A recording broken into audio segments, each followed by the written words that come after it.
이어서 간추린 소식입니다. 배추김치와 김장 채소의 원산지 표시를 위반한 업체가 무더기로 적발됐습니다. 국립농산물품질관리원이 지난달 6일부터 이달 8일까지 배추김치와 김장 채소류 중심으로 원산지 표시를 점검한 결과 위반 업체 132곳을 적발했다고 밝혔습니다.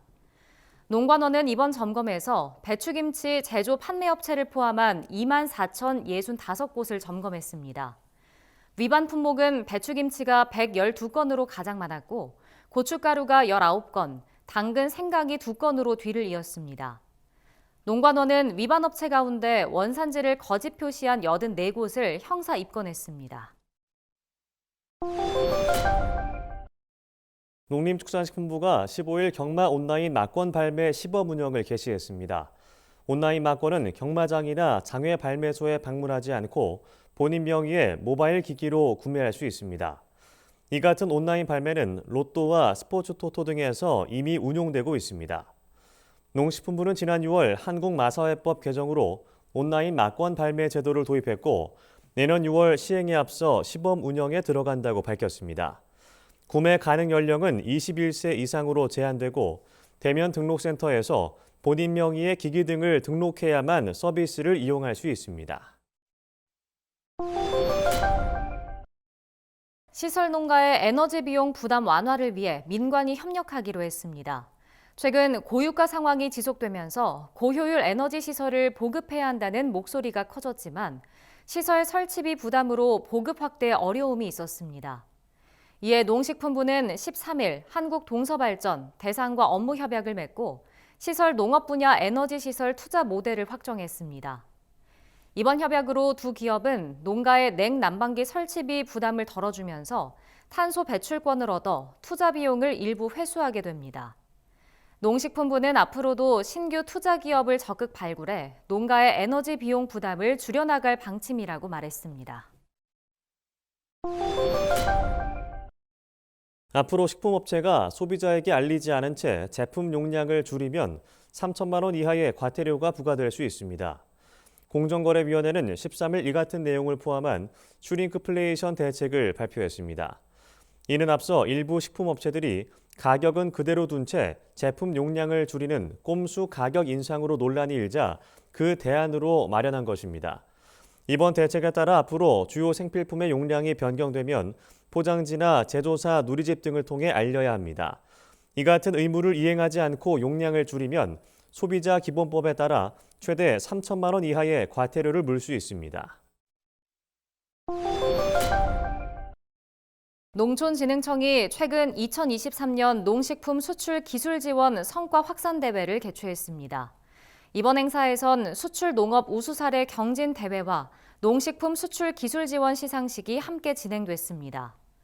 총 6개 팀이 참가한 수출 농업 우수 사례 경진 대회에선 수출업체 코메가가 대상을 받았습니다.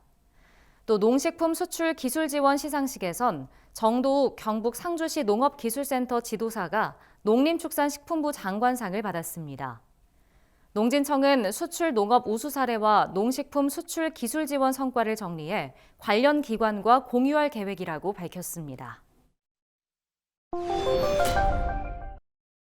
박수진 농식품부 식량정책실장은 13일 충북 청주에 있는 농협사료 충청지사를 방문해 옥수수 등 주요 원료 수급 상황을 점검하고 사료 가격 안정에 대한 협조를 요청했습니다.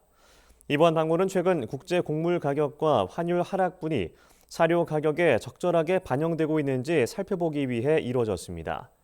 관세청 통관 기준으로 지난 10월 옥수수 1톤 가격은 올해 5월 가격의 84% 수준까지 떨어졌습니다.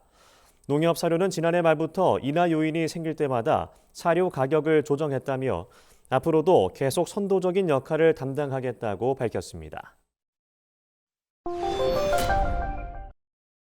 1인 가구 비중이 또다시 역대 최고치를 기록했습니다. 통계청이 12일 발표한 자료에 따르면 지난해 1인 가구 비중은 전체 34.5%로 역대 최대를 기록했습니다. 1인 가구 소득과 자산은 전체 평균의 절반에도 미치지 못하는 것으로 나타났습니다. 지난해 1인 가구 연소득은 3,010만 원으로 전체 평균 소득의 44.5%였고 올해 1인 가구 자산은 2억 949만 원으로 전체 가구 평균의 39.7%에 그쳤습니다. 국민 기초생활보장 수급 가구 중 1인 가구 비중도 해마다 높아져 지난해 기준 72.6%에 이른 것으로 나타났습니다. 행정안전부가 13일 토사재해 피해 방지 대책을 발표했습니다. 이는 지난 7월 발생한 경북 산사태와 같은 토사재해로 인한 인명피해를 막기 위해 마련됐습니다. 행안부에 따르면 올여름 집중호우로 토사재해가 발생해 경북에서만 21명이 숨졌습니다. 행안부는 현행 산사태 예경보 체계에서는 경보 발령 후 대피 시간이 부족할 수 있을 것으로 보고 대책을 제시했습니다.